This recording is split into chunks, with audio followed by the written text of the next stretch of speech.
Line says carbohydrates are not bad, but you have to earn them. And I think this framing is actually pretty useful for a general audience, even if it's a little reductive. Your skeletal muscle is your largest site for glucose disposal. When you contract your muscles through exercise, you activate a pathway called GLUT4, GLUT4 translocation. Essentially, your muscle can soak up glucose without needing insulin to do it. So when Dr. Lyon says muscle is like a sponge for glucose, that's not just a metaphor, that's a real physiological mechanism. The key word she uses is sedentary. If you're sedentary and your muscle glycogen is already full, there is nowhere for that glucose to go except eventually to be stored as fat or drive up your blood glucose.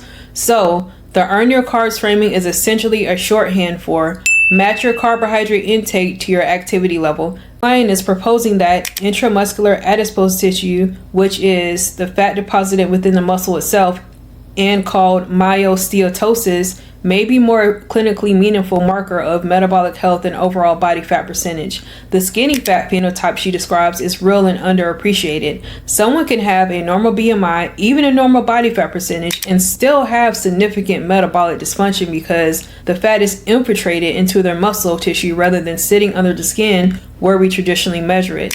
But the implication for us as practitioners is already actionable. Prioritize building and maintaining muscle because a muscle that is actively trained is a metabolically different tissue than one that is sedentary.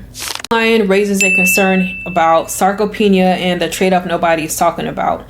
And the concern here that Dr. Lyon raises that I think deserves a lot more attention is the mainstream health conversation.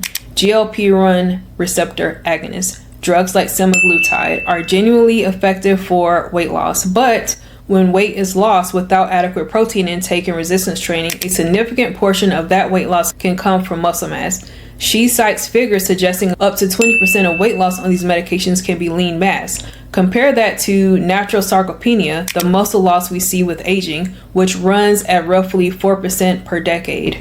The math here is sobering. Her point is not that GLP-1s are bad. The concern is that they are increasingly being used in sedentary people who are not being counseled to prioritize protein and resistance training alongside the medication. If we solve the obesity epidemic by trading it for a sarcopenia epidemic, we have not actually improved long-term health outcomes. This is where I completely agree with her, and it's something I talk to clients about regularly. Match your carbohydrate intake to your activity level. Prioritize protein because most people are under consuming it relative to what the research supports.